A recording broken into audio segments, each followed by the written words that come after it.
Magandang gabi. Ito si Apollo Sal para sa isang kabanata ng Mata sa Kareglan. Ayun po ang topic ko namin.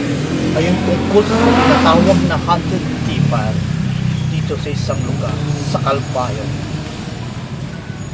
Ngayon, kita po natin ang sinasabing haunted tipar ay punong-puno ng mga archive ng mga lumang mga empleyado rito na matagal nang nawala.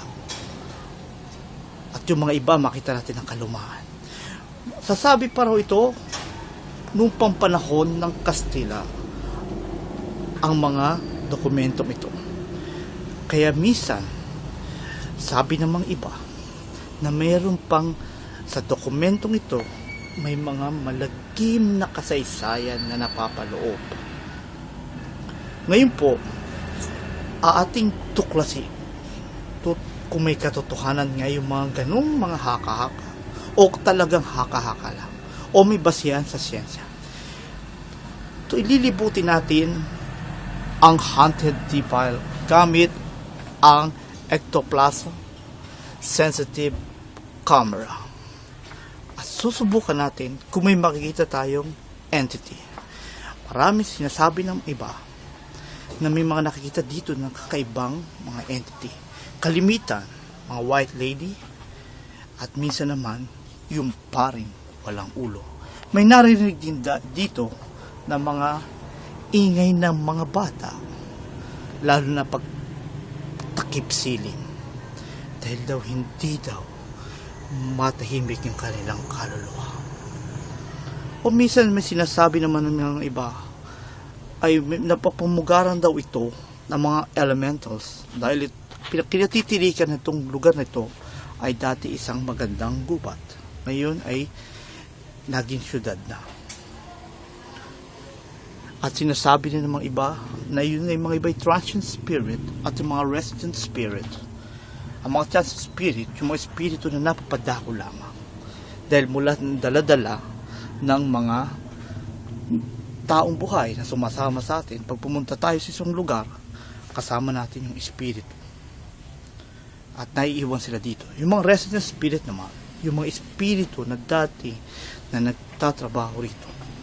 At minsan din, may mga animate din tayo nakikita. Yung po yung mga tao na may kakaibang anyo o nagpapago-bago ng anyo. Tulad nagiging aso at minsan naman ang katawan ay aso at ang ulo ay tao at vice versa. Ngayon ang gamit natin sensitive camera, nililibot po natin kung may makikita tayong mga kakaibang entity. Ngayon po, ginagamit ko po yung mga napag-aralan ko, sinisimulan ko po silang kontakin sa pamamagitan ng aking isip. Yung po yung napag-aralan ko po sa India at sa mga shaman ng North America. Ngayon, ililipot natin ang ectoplasmic sensitive camera. Titingnan natin kung may makikita tayong kakaibang nilalang. Lalo na dito sa mga salamin. Tingnan natin. Kung may makikita tayong mga anino man lamang na nagpapakita na magpaparamdam sa atin kung meron na. Ngunit may mamarinig tayo. May narinig tayong kakaibang nag-uusap. Pero wala naman tayong kasama rito. Dahil ako nga lang isa. Pero tinan nyo, may marinig kayo na kakaibang mga ingay na mula na parang may nag-uusap. Siguro yun ang mga espiritu na mula sa astral plane.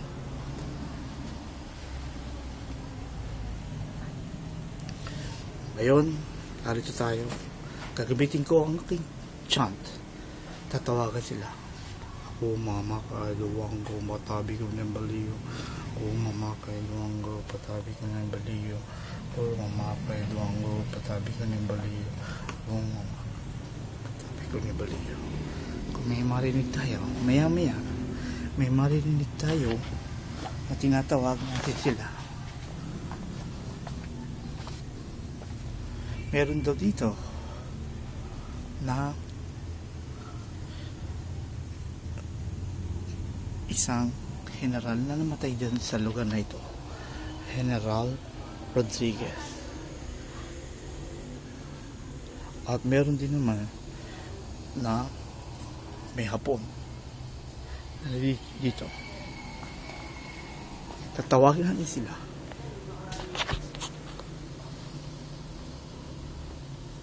General! General!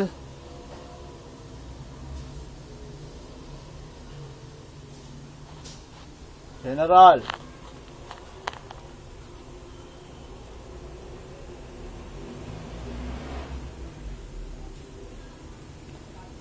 Kobayashi! Kobayashi! Kobayashi!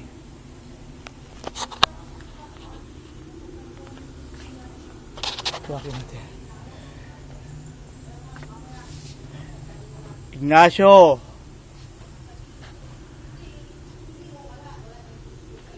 Pinakita nyo, minarinig kayong nag-uusap. Nakikita nyo, oh. Nakikita natin ang mga espiritu ngayon. Natin tinatawagan. Gagamit tayo ng chant ulit na natutunan ko naman sa India.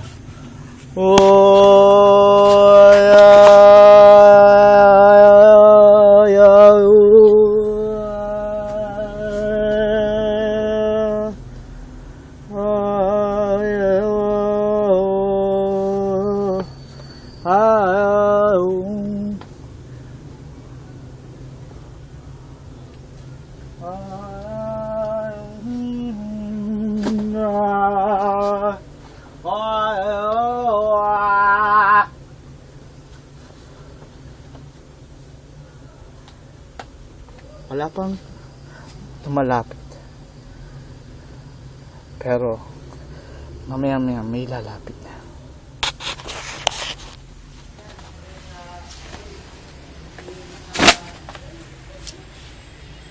Tingnan natin kung may sasagot.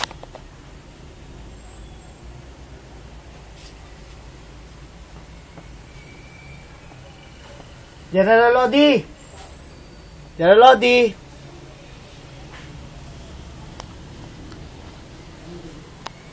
General Lodi! Hindi. Kita nyo, may sumasagot natin sila. May sumasagot. Kita natin. Kita natin na may sumagot na espiritu. Kaya sinasama natin sila gamit ng chant na ito. So, ngayon naman po, tatawagin natin ang Hapon na si Kobayashi. Yan, hanggang na. Sige. Guys, tayo. Ngayon po, napatunayan nga natin na meron nga nakikita mga kakaibang entity dahil merong sumagot.